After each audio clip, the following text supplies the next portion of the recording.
Hello everyone, सत श्री अकाल सबको। और एक बार फिर स्वागत है आपके अपने broadcast blunt Talks with Paaji. और आज मेरे साथ मेरे दोस्त, मेरे भाई, हमारे मित्र, हमारे व्यूअर अमित कोचर जी।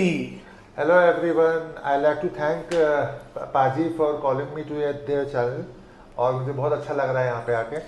थैंक्स तो आपका अमित भैया, जो आपने टाइम निकाल के और आप आए इस ब्रॉडकास्ट पे, क्योंकि मैं तहे दिल से चाहता था कि आप जरूर आओ। क्योंकि मैंने अपने पिछले एपिसोड में गौतम के साथ जब कर रहा था मैं ये वाला एपिसोड, उस पर भी मैंने आपका जिक्र किया था कि मेरे बहुत खास मित्र भी हैं, हमारे भाई भी हैं। तो अमित कोचर जी, उनको मैं बुलाने की पूरी वो करूँगा कि वो आए, और भगवान ने सुन ली और आपने टाइम निकाल के आए। Thanks to you. मेरा सौभाग्य है सर। और बताइए अमित भैया। और सब बढ़िया है, आप बताइए। अमित भैया, आप थोड़ी सी अपनी, मुझे तो सारा इंट्रोडक्शन पता है आपका, आप खुद एक बार हमारे अपने व्यूअर्स को अपनी इंट्रोडक्शन देंगे तो ज़्यादा बेटर होगा। देखिए, बाय प्रोफेशन में एडवोकेट हूँ, सुप्रीम कोर्ट में प्रैक्टिस करता हूँ और दिल्ली की लोअर कोर्ट्स में करता हूँ। मेरी स्पेशलाइजेशन है फैमिली लॉ। उसको आप ये भी बोल सकते हैं कि मैं डिवोर्स का स्पेशलिस्ट लॉयर हूँ।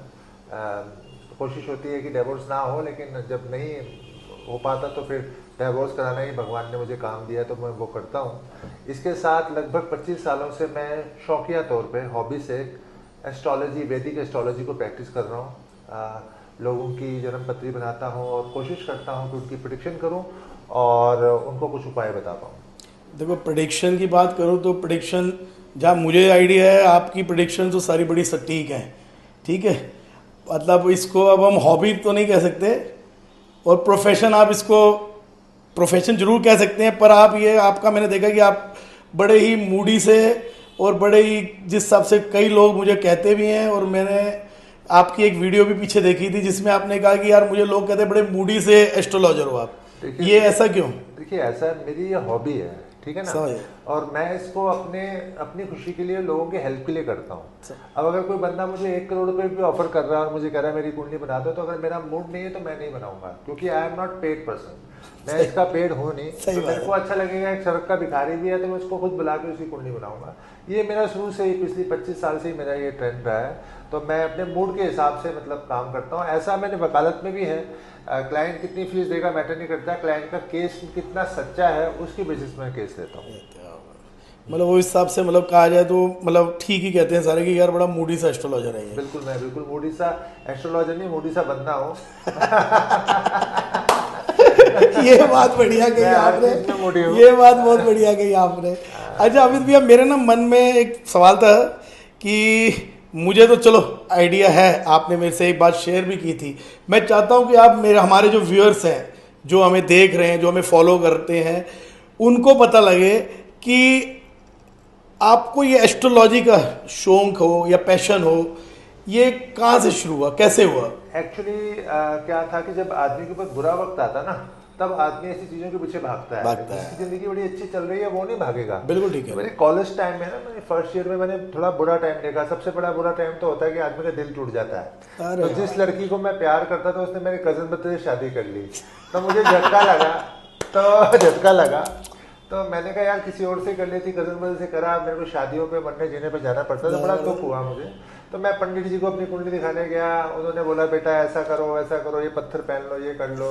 हुआ है कुछ नहीं। फिर दूसरे को दिखाई, तीसरे को दिखाई, ऐसे करके दिखाता रहा। तो लगा कि यार कुछ हो ही नहीं पा रहा है मेरा, तो कोई गर्लफ्रेंड भी नहीं बन रही है, और क्या होगा। कॉलेज में मार्क्स भी उसकी वजह से कम आ गए थे।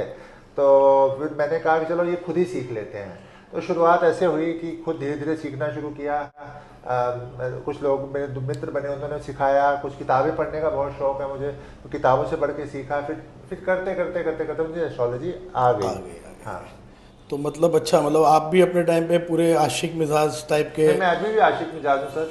ये आपको क्लियरली बता दूं कि मैं अनमैरिड हूँ। इसको वैसे गंदी भाषा में रटवा भी कहते हैं, और इंग्लिश में उसको बैचलर कहते हैं। तो ये तीनों जो संज्ञाएं हैं मेरे में पूरी होती हैं, क्योंकि हाँ, तो मैं मतलब बिल्कुल बैचलर हूँ और आशीष मिजाज हूँ। मुझे अगर कोई बंदा पुलिस का बहुत बड़ा एसीपी डीसीपी है या एमपी एमएलए बुला रहा है कुंडली देखने के लिए, और एक प्यारी सी लड़की, सुंदर सी लड़की बुला रही है, तो मैं सुंदर सी लड़की की कुंडली देखने जाऊंगा। एमपी एमएलए की बिल्कुल नहीं जाने वाला। साफ मैं आपको, क्या बात है, मजा आ गया। और मैं अमित भैया एक चीज और आपसे आज पूछूंगा, क्योंकि देखो ऐसा कि ये तो हमारे बड़े खास भाई हैं, बहुत खास मित्र हैं। हमें तो यहाँ हम बैठते हैं हफ्ते में 2-2 3-3 बार, हमें तो कई स्टोरीज और कई चीज़ें इनके बारे में पता है। पर मैं चाहता था कि आप लोगों को भी पता लगे। ठीक है, ये आप अपने आप को कहते तो हैं कि मैं एक मतलब शौकिया तौर का एस्ट्रोलॉजर हूँ, पर ये हमें पता है कि ये किस सिस्टम से इनकी एस्ट्रोलॉजी है। क्योंकि मेनली क्या है कि इनको लालच नहीं है। एक तो होता ना कि यार मैंने यार 5100 3100 2100 लेने हैं, एस्ट्रोलॉजी करूंगा। ये मूडी सा बंदा है, मस्त मलंग है, जो इसको असली में मैं तो इनको मस्त मलंग कहता हूँ।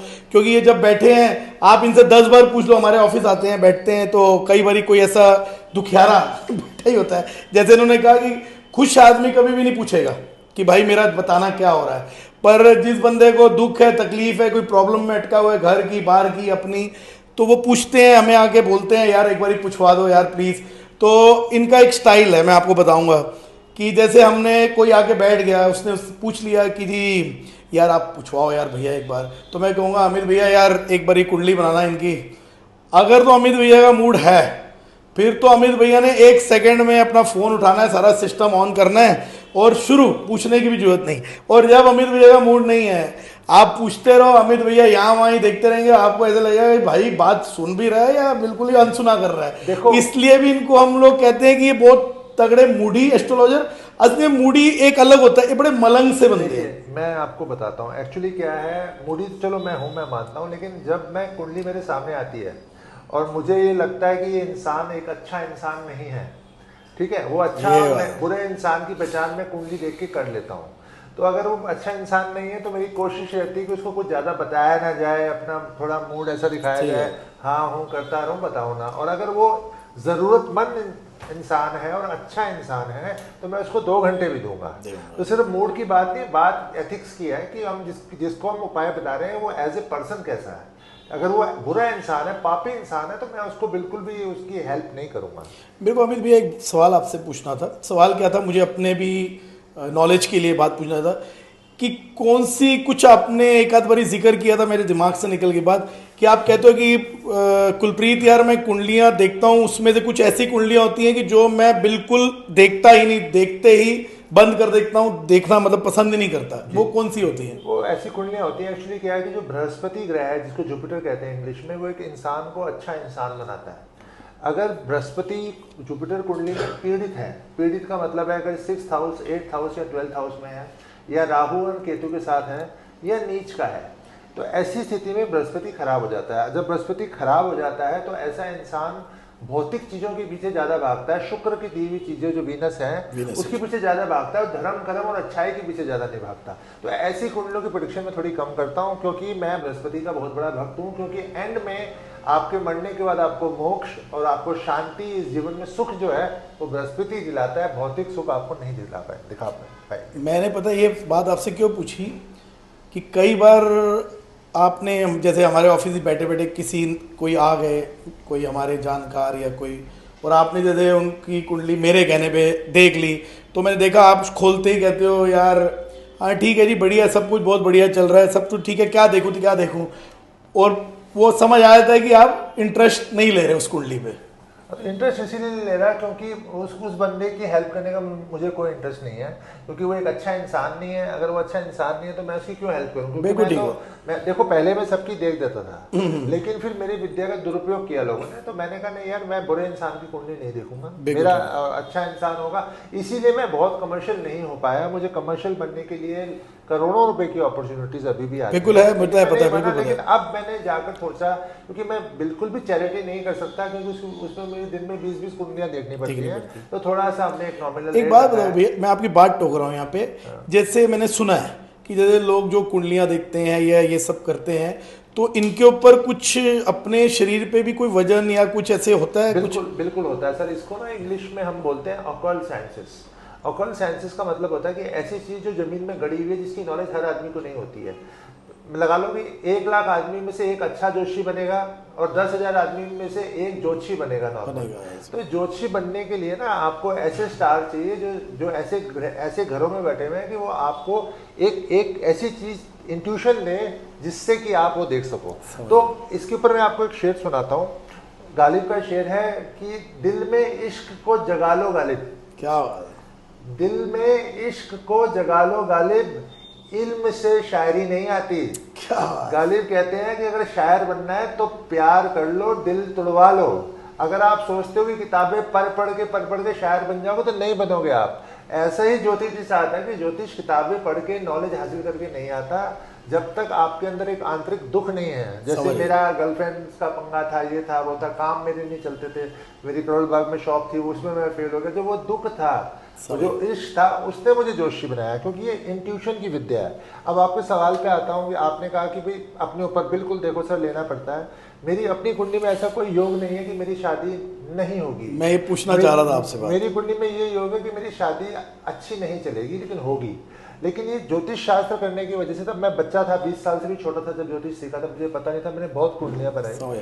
उसके बाद मुझे इसका जो खामियाजा भुगतना पड़ा कि मैं अभी तक बैचलर हूँ।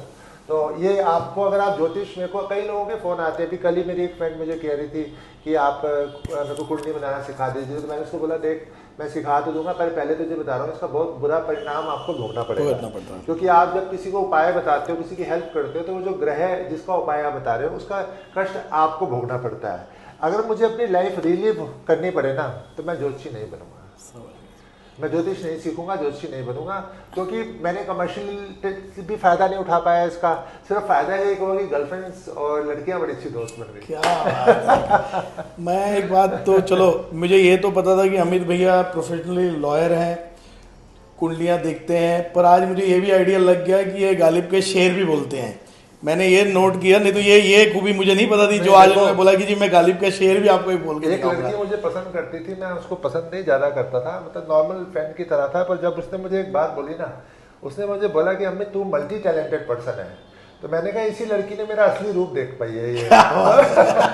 तो इसको गर्लफ्रेंड बनाना बहुत जरूरी है, बहुत जरूरी है। तो आज भी उसको मिस करता हूँ, शादी उसकी किसी और से हो गई खैर, तो मिस करता हूँ, याद करता हूँ कि भाई तूने मेरी असली पहचान, मतलब वैसे जैसी मेरी पर्सनालिटी है, मुझे लोग सीरियस टाइप बंदा समझते हैं, पर आई एम वेरी फनी। नहीं ऐसा सीरियस नहीं है, ये बात तो हमें पता है।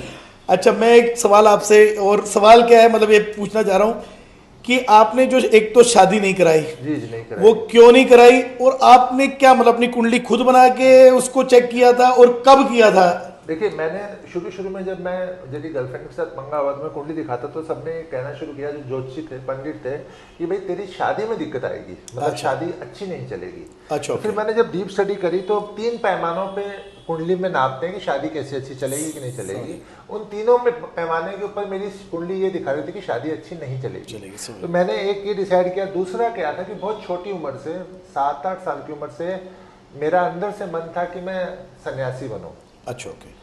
और सन्यासी अगर आप बनना चाहते हो, साधु बनना चाहते हो, आप संसार को छोड़ के कुछ करना चाहते हो, और उसके बाद आप शादी करोगे, उसके बाद अपने बीवी बच्चों को छोड़ के जाओगे, ये मुझे थोड़ा अनएथिकल लगा। हमारे बुद्ध भगवान इतने बड़े भगवान हुए हैं उनकी, लेकिन उनकी अगर पर्सनैलिटी को हम रीड करें तो एक ही चीज़ थोड़ी बुरी लगती है कि उन्होंने अपनी वाइफ और अपने बच्चे को छोड़ के वो जंगल में गए, और उसके बाद ज़िंदगी भर अपने भाई बच्चों से रिलेशन नहीं रखा। तो ये एक रीज़न ये था। तीसरा, एक हमारी बुक है, उसका नाम है भविष्य पुराण। अच्छा। भविष्य पुराण में लिखा कि कलयुग में कौन राज करेगा। अच्छा, ओके। तो कलयुग में उसमें लिखा कि कलयुग में एक तो महिलाएं, औरतों का राज होगा। अच्छा, ओके। दूसरा, हमारे जो दलित कम्युनिटी के लोग हैं, दलित कम्युनिटी के लोगों का राज होगा। एक हमारे इस संसार के अंदर हिजड़ों का राज होगा। आप समझ सकते हैं कि जो LGBTQ कम्युनिटी है, ये आगे बढ़ती जा रही है। इनफैक्ट जजेस और बड़े बड़े MP MLAs भी यहाँ से, इस कम्युनिटी से आ रहे हैं। तीसरा, उसमें लिखा था कि ब्रह्मचारियों का राज होगा। तो ब्रह्मचारियों का वो वर्ड आपको मैंने बता दिया, रणवा इसको कहते हैं। तो मैंने सोचा भाई चलो इस कैटेगरी में मैं शामिल हो जाऊंगा, क्योंकि तो मैं भी राज कर लूं, मैं भी हो सकता है राज कर लूं। वैसे मेरा MP MLA बनने का कोई मन नहीं है, पर मुझे ये एहसास हुआ कि इस कलयुग के अंदर ऐसे आदमी की जीत है ज़्यादा। हाँ, एक मैं और चीज़ लास्ट पूछना चाह रहा था, मतलब मैं चाह रहा, क्योंकि ये मुझे पता है कि काफ़ी लंबा होता जा रहा है, क्योंकि लेकिन ये है कि जब आप ऐसे बंदे के साथ बैठे हो ना जिसके पास इतनी इंटरेस्टिंग बातें हों, मैं आप लोगों से एक बात और लास्ट शेयर करूँगा कि आपने, अमित भैया, बहुत पहले हो गए इस बात को, 3-4 साल मेरे ख्याल, आप हम लोग बैठे हुए थे कहीं पर, तो आपने एक बात हमें कही थी कि जो हमारे सीएम केजरीवाल जी हैं उनके बारे में आपने कुछ प्रिडिक्शन की थी, 3-4 साल हो गए इस बात को, मुझे बहुत अच्छी तरह याद है। बाद में आपने इसकी वीडियो भी एक छोटी सी डाली थी, वो मेरे ख्याल 8-10 महीने 15 महीने पहले डाली थी कुछ।